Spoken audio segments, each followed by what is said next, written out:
2025, I am wanting to do a few affordable DIY projects in my house. This is my laundry room project. It's a bigger scale project. Basically over here, I just want to replace this shelf, get this cleaned up a bit more. And then over here is either take that wallpaper down or cover it up. And I'm going to attempt to cover it up with this. It's a self-adhesive wall tile from Dollartree, $1.75 per sheet.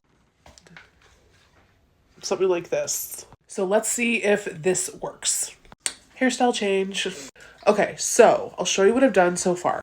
I put up 4 of them, and I'm only going to put up 4 because I want to see if they stay like that overnight. So you can kind of see it behind me. It doesn't look great right now because it kind of is whatever, but I want to test to see if at least it stays up overnight. Again, it's from the dollar store, Dollar Tree, but I'm just looking for affordable, easy DIY projects. And the goal is to have it going all the way up to the ceiling on this side of the door, all the way over to like the wall there, and then down, just like a square. So we'll see what happens tomorrow.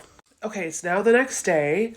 They did stay up except for one. So what I decided to do was get double-sided tape. Got this like Gorilla glue, well it's not glue, but it's Gorilla Tough and Clear tape to use, just as an extra precaution. It was like, I think $9 at Home Depot. So I have a couple more up. So I'm going to finish this up.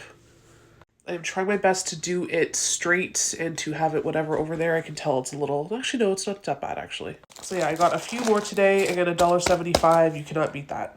I did not mean to make this a like 3-day thing, but life kept getting in the way. Anyways, we're finished. So this is what it looks like. I like it. Now, is it perfect? No. But again, there's 12 tiles up there. Is it 12? 1, 2, 3, 4, 1, 2, 3. Yeah, 12 tiles. $1.75 each, like I keep saying. It's a little wonky up there I gotta fix, but this is basically what I wanted. And then I'm gonna be adding a couple things to it as we go, because I'm redoing my whole laundry room. And we've already done 2 loads of laundry in here, and this didn't come off. So just wanted to show you, you can have easy, affordable DIY projects at home that don't have to break the bank. Stay tuned for what else I'm going to do in the laundry room.